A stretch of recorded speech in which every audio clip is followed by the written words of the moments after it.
بسم اللہ الرحمن الرحیم۔ ڈیئر اسٹوڈنٹس، السلام علیکم۔ بیٹا نور اسکول اینڈ کالج کی جانب سے آن لائن کلاسز کے سلسلے میں آج ہم جماعت نحم کی اردو کی کلاس لے رہے ہیں۔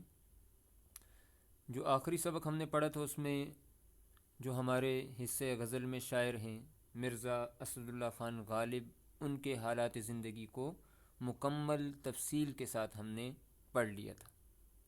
ان کی شاعری، ان کے حالات زندگی اور زندگی کے جتنے بھی اتار چڑھاؤ ہیں ان کو مفصل پیدائش سے لے کر وفات تک ہم نے پڑھ لیا تھا۔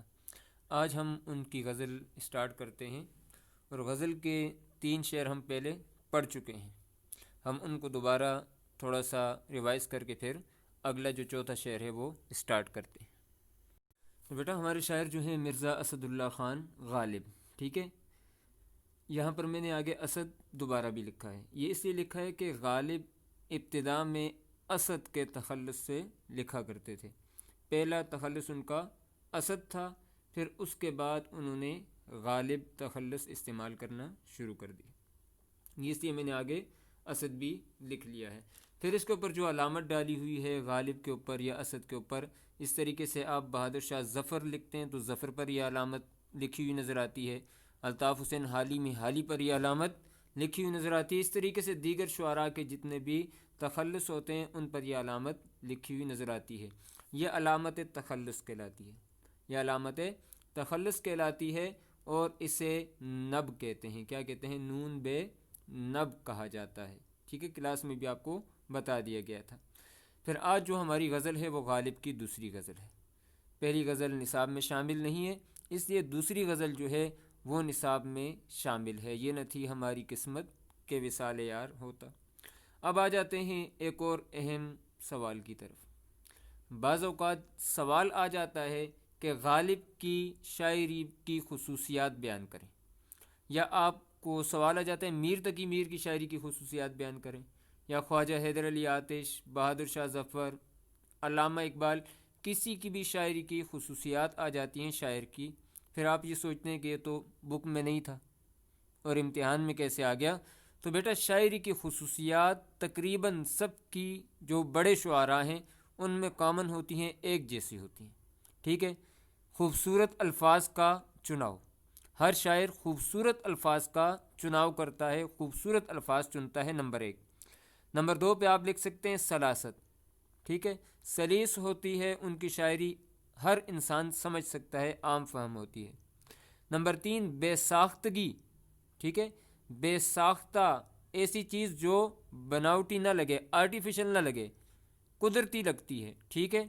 پھر اس کے بعد دلکش تشبیہات اور استعارے، وہ اپنی شاعری میں خوبصورت تشبیہات بھی استعمال کرتے ہیں اور خوبصورت استعارے بھی استعمال کرتے ہیں۔ اور پھر اس کے بعد فلسفیانہ سوچ، بڑے شعراء ایک ویژن کو لے کر چلتے ہیں، ایک سوچ کو لے کر چلتے ہیں۔ تو نمبر 5 پہ میں نے لکھا ہے فلسفیانہ سوچ۔ پھر اس کے بعد صوفیانہ خیالات، تصوف کے خیالات بیان کیے جاتے ہیں۔ جو بڑے شعراء ہیں وہ اپنی شاعری میں حقیقی جو شاعری ہے اس کو لے کر چلتے ہیں، حقیقی محبوب سے محبت کا اظہار کرتے ہیں۔ جیسے غالب نے آج کی ہماری غزل کے آخری شعر میں کہا ہے نا کہ یہ مسائل تصوف یہ تیرا بیان غالب، تجھے ہم ولی سمجھتے جو نہ بادہ خار ہوتا۔ تو صوفیانہ خیالات بھی اکثر شعراء میں، ٹھیک ہے، ہماری بک میں جو 4 شاعر ہیں، بہادر شاہ ظفر ہیں حصے غزل میں، یا مرزا اسد اللہ خان غالب ہیں، میر تقی میر اور خواجہ حیدر علی آتش، ان چاروں کی شاعری میں یہ صوفیانہ خیالات پائے جاتے ہیں۔ اور اس کے بعد ایجاز و اختصار، ایجاز و اختصار کا مطلب ہے مختصر الفاظ کے اندر بڑی بڑی باتوں کو بیان کر دینا، جسے ہم کہتے ہیں کہ کوزے میں سمندر کو بند کرنا۔ تو میں نے 7 پوائنٹس میں 7 خصوصیات لکھ دی ہیں، ان میں سے اکثر 5 ہی لکھی جاتی ہیں کہ 5 خصوصیات بیان کریں، تو آپ ان 7 کو یاد کر لیں تو 5 آپ کو یاد ہو جائیں گی، یا آپ اپنے پاس نوٹ بھی کر لیں، لکھ کر رکھ لیں، اور اس کے بعد انہیں یاد بھی کر لیں۔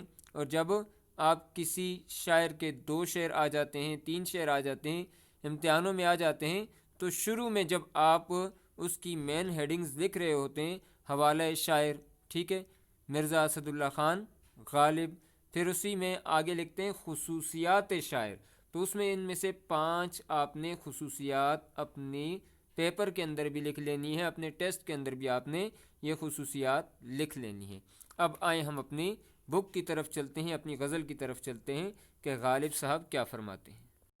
تو بیٹا پہلے 3 شعر ہم نے پڑھ لیے تھے، اس لیے ہم صرف مین پوائنٹس ان کے لے کر چلیں گے۔ غالب کہتے ہیں کہ یہ نہ تھی ہماری قسمت کے وصال یار ہوتا، وصال کے اوپر ہم نے لکھا ہوا ہے ملاقات، ٹھیک ہے، وصال یار، دوست سے دوست کی ملاقات، یہ وصال یار مرکب اضافی ہے، اگر اور جیتے رہتے یہی انتظار ہوتا۔ یعنی غالب کو اس شعر میں کوئی امید نظر نہیں آ رہی ہے اپنے دوست سے، اپنے محبوب سے ملنے کی۔ اس شعر کا مفہوم یہی ہے کہ جتنی زندگی گزر گئی اس میں ملاقات نہیں ہوئی، اتنی اور بھی ہوتی تو کوئی فرق نہیں پڑتا۔ تشریح ہم پہلے کر چکے ہیں، اور حوالے کا شعر ہم ایک مرتبہ پھر دہرا دیتے ہیں، کوئی امید بر نہیں آتی، کوئی صورت نظر نہیں آتی، یعنی ملاقات نہیں ہو سکتی۔ اور اسی کے ساتھ ایک اور شاعر بھی کہتا ہے کہ عمر دراز مانگ کے لائے تھے 4 دن، 2 آرزو میں کٹ گئے 2 انتظار میں، یعنی ساری عمر میں انتظار اور آرزو ہی کرتا رہا اور ملاقات میری نہیں ہو سکی، ٹھیک ہے، وصال یار مرکب اضافی ہے۔ تیرے وعدے پہ جیے ہم تو یہ جان جھوٹ جانا، کہ خوشی سے مر نہ جاتے اگر اعتبار ہوتا۔ اعتبار یقین کو کہتے ہیں، بھروسے کو کہتے ہیں۔ میں نے آپ کو بتایا تھا کہ انسانی نیچر ہے، ٹھیک ہے، انسانی فطرت ہے کہ بعض اوقات بہت زیادہ خوشی ہوتی ہے تو پھر بھی انسان کو یہ خدشہ ہے کہ اچانک خوشی کی خبر سنی تو موت واقع ہو سکتی ہے یا کوئی مرض لاحق ہو سکتا ہے، اور اچانک کوئی غم کی خبر سنی تو پھر بھی انسان پر کوئی نہ کوئی حادثہ آ سکتا ہے۔ یہ اسی کیفیت کا تذکرہ اس شعر کے اندر غالب نے کیا ہے کہ میرا دوست جو ہے وہ مجھ سے روز یہ کہتا ہے کہ میں آپ سے ملنے آؤں گا، وعدہ کرتا ہے، لیکن اس کے وعدے پر مجھے یقین نہیں ہے۔ ہاں اگر یقین ہوتا تو اس کی ملاقات میرے لیے سب سے بڑی خوشی ہے۔ ہو سکتا ہے اس بات کو سن کر میری جان نکل جاتی کہ خوشی سے مر نہ جاتے اگر ایک اعتبار ہوتا۔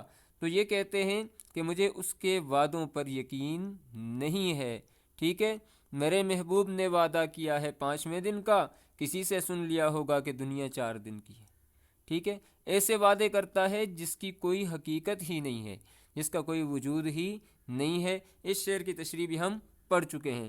پھر اس کے بعد غالب نے جو تیسرا شعر کہا ہے اس کے اندر غالب کہتے ہیں یہ کہاں کی دوستی ہے کہ بنے ہیں دوست ناسے، کوئی چارہ ساز ہوتا کوئی غم گسار ہوتا، ٹھیک ہے، ناسے کے معنی اوپر میں نے لکھے نصیحت کرنے والا، ٹھیک ہے، اور اس پہلے مصرعے کے اندر دوستی، دوست، یہ دونوں ایک قبیل سے آئے ہیں تو یہ صنعت مراتن نظیر ہے، ٹھیک ہے، کوئی چارہ ساز ہوتا، چارہ ساز کہتے ہیں تدبیر کرنے والا۔ تدبیر کرنے والا کون ہوتا ہے؟ معالج ہوتا ہے، ڈاکٹر ہوتا ہے، ٹھیک ہے جی، تدبیر کرنے والا چارہ ساز۔ اور غم گسار کہتے ہیں ہم درد کو، جو غم کو بانٹتا ہو۔ اس شعر میں بھی غالب نے انسان کی ایک نفسیات بیان کی ہے، اور وہ نفسیات یہی ہے، غالب کہتے ہیں کہ پہلے میرے دوست مجھے مشورے دیا کرتے تھے کہ آپ اس سمندر کے اندر چھلانگ لگائیں، آپ غوطہ زن ہو جائیں، ہم آپ کا ساتھ دیں گے، اور جب میں اس میں ڈوب رہا ہوں تو دوست مجھے نصیحت کرتے ہیں کہ ہم نے آپ سے کہا تھا کہ پانی گہرا ہے، نہیں چھلانگ لگانی، بجائے اس کے کہ میری مدد کرتے، میرا ساتھ دیتے، لیکن اب وہ مجھے نصیحتیں کرنے لگ گئے ہیں۔ اسی لیے شاعر اس مقام پر بڑا خوبصورت شعر ایک کہتا ہے نصیحت کرنے والوں کے بارے میں۔ ایک اور شاعر کہتا ہے کہ ناصحا تجھ کو خبر کیا کہ محبت کیا ہے، ناصحا تجھ کو خبر کیا کہ محبت کیا ہے، روز آ جاتا ہے سمجھاتا ہے یوں ہے یوں ہے، ٹھیک ہے، روز آ جاتا ہے سمجھاتا ہے یوں ہے یوں ہے۔ تو غالب اس شعر کے اندر یہی بات کہہ رہے ہیں کہ دوستو آپ جو مجھے کہتے تھے ہم آپ کا ساتھ دیں گے، مجھے آپ سے امید تھی کہ آپ کوئی تدبیر کرتے، آپ میرا علاج کرتے اس مرض سے، مجھے چھٹکارا مل جاتا، میری ہمدردی کرتے، میرا ساتھ دیتے، لیکن آپ لوگوں نے جب وقت آ گیا تو اس پر مجھے تنہا چھوڑ دیا۔ ٹھیک ہے جی، اس کے ساتھ میں نے حوالے کا شعر یہ اوپر لکھا ہوا ہے۔ اور اسی موقع پر فراز کا ایک شعر بھی ذہن میں آتا ہے دوستوں کے بارے میں۔ فراز نے کہا تھا کہ تم تکلف کو بھی اخلاص سمجھتے ہو فراز، دوست ہوتا نہیں ہر ہاتھ ملانے والا، دوست ہوتا نہیں ہر ہاتھ ملانے والا۔ ٹھیک ہے، اب ہم آ جاتے ہیں آج اگلے شعر کی طرف، جو ہمارا چوتھا شعر ہے غزل کا۔ تو چوتھے شعر میں شاعر کہتے ہیں، غالب کہتے ہیں، رگے سنگ سے ٹپکتا وہ لہو کہ پھر نہ تھمتا، جسے غم سمجھ رہے ہو یہ اگر شرار ہوتا۔ الفاظ کی ادائیگی پر غور کریں۔ رگے سنگ، ٹھیک ہے، رگ تو آپ کو پتہ ہے جو جسم میں ہمارے رگیں ہیں اسی کو رگ کہتے ہیں، لفظی معنی یہی ہے۔ سنگ کے لفظی معنی پتھر ہے، لیکن یہاں پر جو مفہوم ہے شعر کے اندر وہ یہ ہے کہ پتھر پر بنے ہلکے گہرے لمبے نشانات۔ جب آپ دیکھتے ہیں کوئی بڑا سا پتھر ہے، اس پر لمبی سی ایک لائن لگی ہوتی ہے، نشان لگا ہوتا ہے، مقصد کیا ہے بتانے کا کہ یہ پتھر ٹوٹنے والا ہے، یہ لکیر اس بات کی علامت ہے کہ یہ پائیدار نہیں رہا، اس نے وہ پتھر والی خاصیت کو کھو دیا ہے۔ تو رگ سنگ سے مراد وہ لکیر ہے۔ رگ سنگ سے ٹپکتا وہ لہو، لہو آپ کو پتہ ہے خون کو کہتے ہیں، کہ پھر نہ تھمتا، تھمتا کے معنی کیا ہیں؟ رکنا، ٹھیک ہے، جسے غم سمجھ رہے ہو یہ اگر شرار ہوتا۔ شرار شرر کی جمع ہے، چنگاری کو کہتے ہیں۔ شرار کس کی جمع ہے جی؟ شرر کی جمع ہے، چنگاری کو کہتے ہیں۔ اب اس کے بعد آ جاتے ہیں فنی محاسن کی طرف۔ رگ سنگ مرکب اضافی ہے، رگ سنگ سے ٹپکتا وہ لہو کہ پھر نہ تھمتا، جسے غم سمجھ رہے ہو یہ اگر شرار ہوتا۔ ٹھیک ہے، اب آ جاتے ہیں اس شعر کی تشریح کی طرف۔ اس شعر میں غالب اپنے غمگین اور دکھی ہونے کی کیفیت کو بیان کر رہے ہیں۔ غالب کہتے ہیں کہ میں اس قدر غمگین ہوں، میں اس قدر دکھی ہوں کہ اگر میرا دکھ جو ہے یہ اگر پتھر پر پڑ جائے جو بالکل ساکت ہوتا ہے، جس میں احساس نہیں ہوتے، جذبات نہیں ہوتے، احساسات اور جذبات سے خالی ہوتا ہے، لیکن میرا غم اتنا شدید ہے اگر پتھر پر پڑ جائے تو وہ بھی خون کے آنسو رونے لگ جائے گا۔ وہ بھی کیا کرے گا؟ خون کے آنسو رونا شروع ہو جائے گا۔ شدت غم کو بیان کر رہے ہیں اس شعر کے اندر غالب کہ میرے غم کی شدت اتنی زیادہ ہے کہ اگر یہ پتھر پر بھی پڑ جائے تو وہ بھی رونا شروع کر دے، اور رونا بھی آنسوؤں سے نہیں بلکہ خون سے رونا شروع کر دے، خون کے آنسو رونا شروع کر دے۔ اور اب اس کا اصل مفہوم آپ کو سمجھا دیتے ہیں۔ غالب یہ کہتے ہیں کہ یہ غم اتنی بری چیز ہے کہ سخت سے سخت انسان کو، حوصلہ مند سے حوصلہ مند انسان کو بھی جب یہ غم آ کر لگ جاتا ہے تو پھر اس کے بعد اس کا بچنا مشکل ہو جاتا ہے، پھر وہ ضبط نہیں کر سکتا، آنکھوں سے آنسو بہنے شروع ہو جاتے ہیں۔ ٹھیک ہے، اسی لیے امجد اسلام امجد کا خوبصورت شعر ہے کہ پیڑ کو دیمک لگ جائے یا آدم ذات کو غم، پیڑ کو دیمک لگ جائے یا آدم ذات کو غم، امجد ہم نے دونوں کو ہی بچتے دیکھا کم۔ دونوں ہی ختم ہو جاتے ہیں، درخت کو دیمک لگ گیا ختم، اور انسان کو غم لگ گیا تو یہ ختم ہو جاتا ہے۔ اور شاعر کہتا ہے کہ مجھے جو اپنے دوست کی یاد آتی ہے، اس کی جدائی ستاتی ہے تو اس کا غم لگ گیا ہے۔ محبت میں ایک ایسا وقت بھی دل پر گزرتا ہے کہ آنسو خشک ہو جاتے ہیں طغیانی نہیں جاتی، کہ آنسو خشک ہو جاتے ہیں طغیانی نہیں جاتی۔ اور عالی نے، جمیل الدین عالی نے خوبصورت بات کہی تھی جو میں نے آپ کے سامنے یہاں پر لکھی بھی ہوئی ہے کہ ضبط غم اس قدر آسان نہیں عالی، آگ ہوتے ہیں وہ آنسو جو پیے جاتے ہیں۔ جب انسان اپنے غم کو دل میں بسا لیتا ہے، باہر نہیں نکالتا، تو یہ جسم میں آگ کی سی کیفیت پیدا کر لیتے ہیں جسے غم سمجھ رہے ہو، یہ اگر شرار ہوتا۔ غالب کہتا ہے کہ اگر یہ چنگاری بن کر سامنے آ جاتا جو میرے اندر غم موجود ہے، تو یہ پتھر کو بھی چیر دیتا اور پتھر بھی خون کے آنسو بہانا شروع کر دیتا۔ حوالے کے بہت سے اشعار میں نے پڑھے ہیں، یا آپ نے اپنی کاپیوں کے اوپر لکھ لینے ہیں۔ اگلے شعر کے اندر غالب کہتے ہیں، کہوں کس سے میں کہ کیا ہے شب غم بری بلا ہے، کہوں کس سے میں کہ کیا ہے شب غم بری بلا ہے، مجھے کیا برا تھا مرنا اگر ایک بار ہوتا۔ ٹھیک ہے، پہلے آ جاتے ہیں الفاظ معنی کی طرف۔ شب غم، شب فارسی زبان کا لفظ ہے، رات کو کہتے ہیں، اور یہاں پر شب غم مرکب اضافی ہے، مرکب اضافی ہے۔ شب غم بری بلا ہے، غم کی رات بری بلا ہے، بلا مصیبت کو کہتے ہیں۔ بلا کس کو کہتے ہیں؟ مصیبت کو کہتے ہیں۔ مجھے کیا برا تھا مرنا اگر ایک بار ہوتا۔ اب اس کے بعد ہم نے مرکب اضافی یہاں پر پہچان لیا۔ مجھے کیا برا تھا مرنا اگر ایک بار، ایک بار، دو بار، تین بار۔ آپ نے ایک مرکب پڑھا ہے جسے مرکب عددی کہتے ہیں، تعداد کو بیان کر رہے، بھئی ایک بار ہے تو یہ مرکب عددی ہے۔ اب آ جاتے ہیں اس شعر کی تشریح کی طرف۔ اس شعر میں بھی ایک قدرتی بات ہے جو آپ کو بھی سمجھ آتی ہے کہ بیٹا جب خوشی کی رات ہوتی ہے، شادی کا موقع ہوتا ہے، کزن کی شادی ہے، گھر میں بھائی کی شادی ہے، کسی کی بھی شادی ہے، تو جب رات آتی ہے تو پتہ ہی نہیں چلتا صبح ہو جاتی ہے۔ خوشی کی رات جو ہے وہ جلدی کٹ جاتی ہے، اور جو غم کی رات ہوتی ہے، خدا نخواستہ کسی کے گھر میں کوئی مسئلہ ہو جائے، پریشانی ہو جائے، تو وہ غم کی رات جو ہے وہ کٹتی نہیں ہے۔ تو غالب بھی کہتے ہیں میری راتیں اب غم کی راتیں ہیں، کہوں کس سے میں کہ کیا ہے شب غم بری بلا ہے، یہ غم کی راتیں بڑی مصیبت ہوا کرتی ہیں، مجھے کیا برا تھا مرنا اگر ایک بار ہوتا۔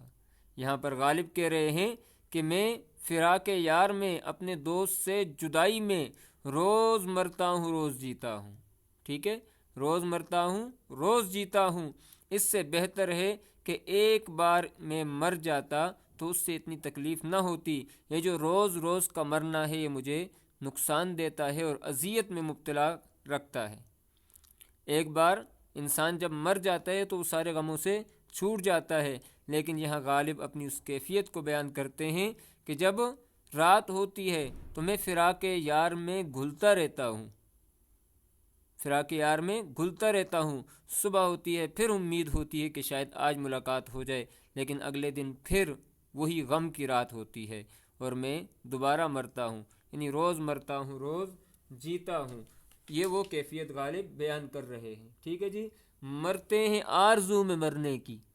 میں نے حوالے کا شعر یہ لکھا ہے، مرتے ہیں آرزو میں مرنے کی، موت آتی ہے پر نہیں آتی، موت آتی ہے، جدائی آتی ہے، ٹھیک ہے، اور حقیقتاً موت ہمیں نہیں آتی ہے۔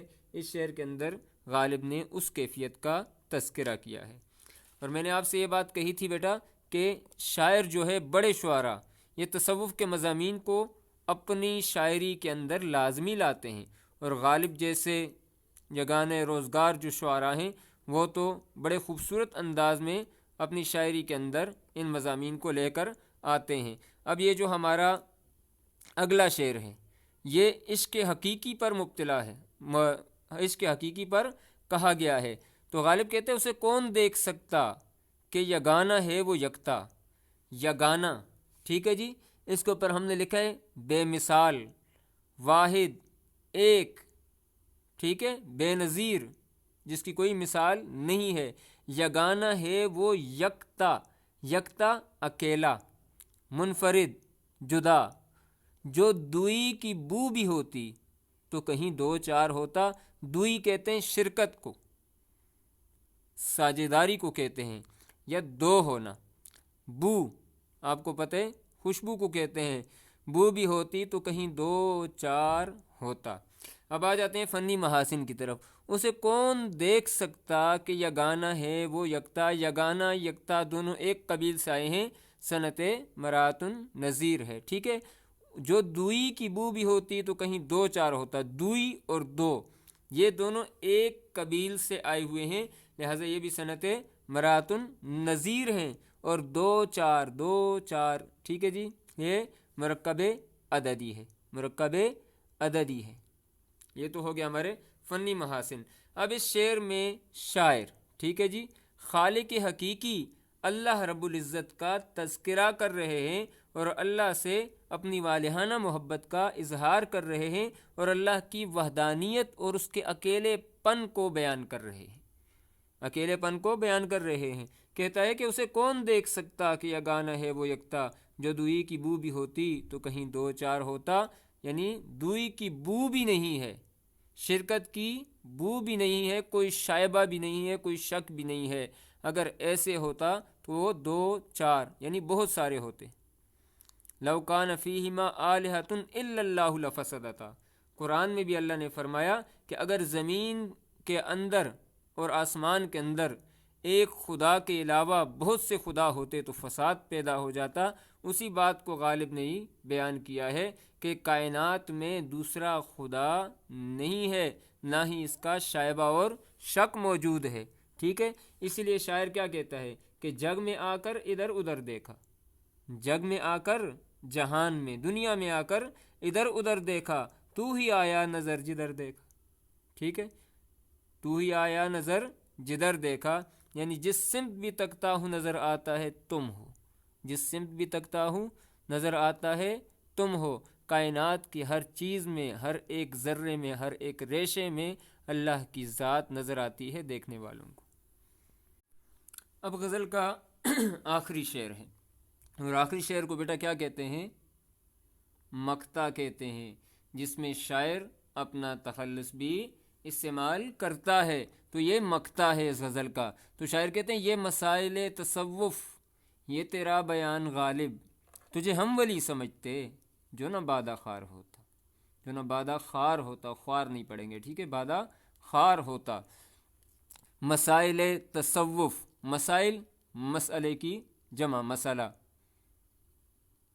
ٹھیک ہے، مسئلہ کی جمع ہے، اور تصوف صوفیاء کا مذہب، صوفی جو درویش ہوتے ہیں اللہ والے، معنی کیا ہے؟ تصفیہ قلب، تصفیہ قلب، قلب دل کو کہتے ہیں، دل کی صفائی، یعنی ایسے مسائل بیان کر رہا ہے غالب جس سے دل کی صفائی ہوتی ہے، یعنی اللہ سے تعلق پیدا ہوتا ہے۔ اس سے پہلے شعر میں آپ نے دیکھا کہ اللہ کی وحدانیت، اللہ کے واحد ہونے کو، جو موضوع سب سے زیادہ اللہ کو پسند ہے، وہ غالب نے بیان کر دیا۔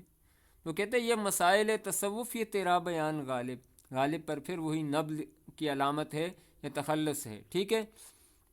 تجھے ہم ولی سمجھتے، ولی یہاں پر ولی کے معنی بزرگ آئیں گے، ویسے ولی کے معنی دوست ہوتا ہے، ٹھیک ہے، یہاں پر بزرگ اللہ والا، تجھے ہم ولی سمجھتے جو نہ بادہ خار ہوتا، بادہ خار شرابی کو کہتے ہیں۔ اس شعر کے اندر غالب نے ایک بات کو بیان کیا ہے۔ پہلے مصرے کے اندر غالب کہتے ہیں کہ میرا انداز جو ہے یہ اولیاء والا ہے، اللہ والوں کا انداز ہے، کیونکہ میں تصوف کے مسائل کو بیان کرتا ہوں اس انداز میں کہ ایسے کوئی بھی بیان نہیں کر سکتا۔ جو دوئی کی بو بھی ہوتی تو کہیں دو چار ہوتا، قرآن کی آیت کی تشریح کر دی پچھلے شعر کے اندر، اور اب غالب اسی بات کو بڑھا کر بیان کر رہے ہیں۔ یہ مسائل تصوف، یہ تیرا بیان غالب، کہ مسائل تصوف کو بڑے خوبصورت انداز میں تو بیان کر رہا ہے، بڑے ہی اچھے انداز میں بیان کر رہا ہے۔ تجھے ہم ولی سمجھتے جو نہ بادہ خار ہوتا، غالب کہتا ہے کہ اگر تجھ میں صرف شراب پینے کی بری عادت نہ ہوتی تو وقت کا ولی ہوتا، تو وقت کا بزرگ ہوتا، تو وقت کا درویش ہوتا۔ اسی لیے غالب نے کہا تھا نا کہ غالب برا نہ مان جو واعظ برا کہے، ایسا بھی کوئی ہے کہ سب اچھا کہیں جسے، ٹھیک ہے، ایسا بھی کوئی ہے کہ سب اچھا کہیں جسے۔ یہاں پر اپنی ایک برائی کا تذکرہ کیا، جس کی وجہ سے غالب کہتا ہے کہ ولی ہونے سے یہ برائی مجھے روکتی ہے، اگر یہ ایک برائی مجھ میں نہ ہوتی تو وقت کا ولی ہوتا۔ اسی وجہ سے غالب نے خود ہی کہا تھا، یہاں حوالے کا شعر میں غالب کا شعر لکھ لیتا ہوں، ہاں ہیں اور بھی دنیا میں سخنور بہت اچھے، ہیں اور بھی دنیا میں سخنور بہت اچھے، کہتے ہیں کہ غالب کا ہے انداز بیاں اور یہ تیرا بیان غالب، یعنی انداز بیاں، اور ایسا انداز بیاں آج تک کسی کو بھی نصیب نہیں ہوا ہے کیونکہ غالب تھے اور اپنے نام کے ایک ہی آئے تھے۔ تو آخری شعر کے اندر آپ نے دیکھا مسائل تصوف جو ہے یہ مرکب اضافی ہے، غالب جو ہے تخلص ہے، ٹھیک ہے جی۔ تو یہاں پر ہم نے یہ فنی محاسن بھی اس کے بیان کر لیے۔ تو بیٹا آج کا جو سبق ہے اس کے اندر ہم نے جو اہم باتیں پڑھی ہیں اس کو دوبارہ ایک مرتبہ دہرا دیتے ہیں، اور وہ دہرانے کی باتیں یہی ہیں۔ پہلی بات تو یہ ہے کہ آج کے ہمارے شاعر کا نام کیا ہے؟ مرزا اسد اللہ خان غالب ہے، ٹھیک ہے، مرزا اسد اللہ خان غالب ہے، اور غزل نمبر 2 ہم ان کی پڑھ رہے ہیں۔ پھر ہم نے شاعری کی خصوصیات پر بات کی کہ یہ کامن ہوتی ہیں، سب میں ہوتی ہیں۔ آپ سے اگر پوچھے جائے 5 خصوصیات لکھیں تو آپ لکھیں گے خوبصورت الفاظ کا چناؤ، سلاست، بے ساختگی، دلکش تشبیہات اور استعارے، فلسفیانہ سوچ، صوفیانہ خیالات، ایجاز و اختصار۔ ان کی تشریح میں پہلے کر چکا ہوں ہر ایک کی، اور آج کا ہمارا ہوم ورک یہی ہے کہ آپ نے پوری غزل کے الفاظ مانی، شعر نمبر 1 اس کے ساتھ آپ نے الفاظ مانی، پھر اس کے بعد فنی محاسن، پھر حوالے کے شعر، پھر شعر نمبر 2 الفاظ مانی، فنی محاسن، جو پیٹرن آپ کو بتایا جاتا ہے اسی کو آپ نے لکھ لینا ہے، اور ابتدا میں اوپر غالب مرزا اسد اللہ خان غالب کی ہیڈنگ دے کر نیچے ان کی خصوصیات بھی ہے جو 7 آپ کو لکھوائی گئی ہیں یہ آپ نے لکھ لینی ہے۔ کوئی بھی بات پوچھنی ہو تو آپ کمنٹس کے اندر مجھ سے پوچھ سکتے ہیں۔ السلام علیکم ورحمۃ اللہ وبرکاتہ۔